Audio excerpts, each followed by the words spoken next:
Big news again, Chuck, in Yankees Nation. It was an emotional day in Pinstripes Nation as one of New York's greatest pitchers announced his retirement this afternoon. You'll hear from Andy Pettitte next. And the Yankees are on the brink of elimination. Joe Girardi talks about his team's postseason hopes after the break.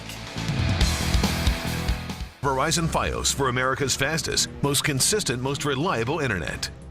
All right, not a lot of good news for Yankees fans these days. No, a big day, Chuck. Yankees fans planning to say goodbye to Mariano Rivera at the end of the season, and today they found out Andy Pettitte will also be joining him in retirement. So Sunday will be a very special afternoon in the Bronx. It's Mariano Rivera Day at the stadium, and Pettitte will be on the mound for his final home start. Andy spent 15 of his 18 Major League seasons in Pinstripes. He won 5 World Series championships with the Yankees, and he is the winningest pitcher in postseason history with 19 victories. Andy also has 255 career wins and the most strikeouts in Yankees history. Pettitte said he didn't originally want to announce his retirement before the end of the season, but Mariano talked him into it.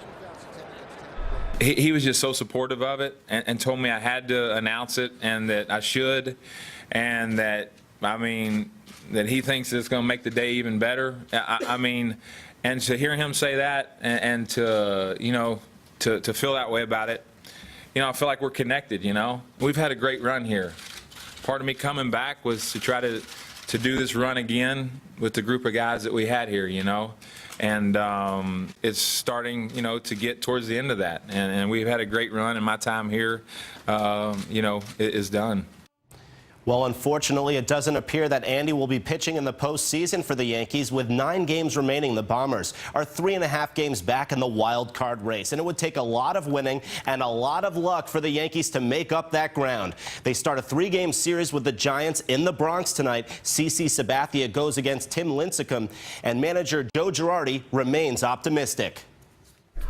Obviously, we have made the battle tougher because we did not finish the road trip like we've started, and we need help from other teams.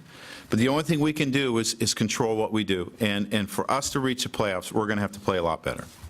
As for the Mets, they're in Philadelphia tonight, and David Wright is expected to make his return to the lineup. And in golf news, second-round action of the Tour Championship taking place in Atlanta. Henrik Stenson is running away with it so far. He's at 10 under par for the championship, and he has a 4-shot lead over the field heading into the weekend. Phil Mickelson, the lefty, is at 2 under, and Tiger Woods is 4 over par. Third-round action starting tomorrow at noon. Coverage right here on NBC4 New York. And finally tonight, what is the best way to celebrate a division title in baseball? Well, having a pool party, of course. Last night in Arizona, after the Dodgers clinched the NL West title, the players made a run for the pool, which is in the outfield of the Diamondbacks Stadium. Well, Arizona President Derek Hall called the celebration disrespectful and classless, so he was not impressed.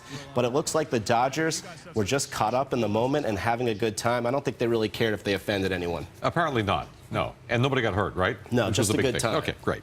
Coming up next on NBC Nightly News, another call for action over gun violence after 13 people are shot in a Chicago park, including a 3-year-old boy. Thanks for joining us. Good night.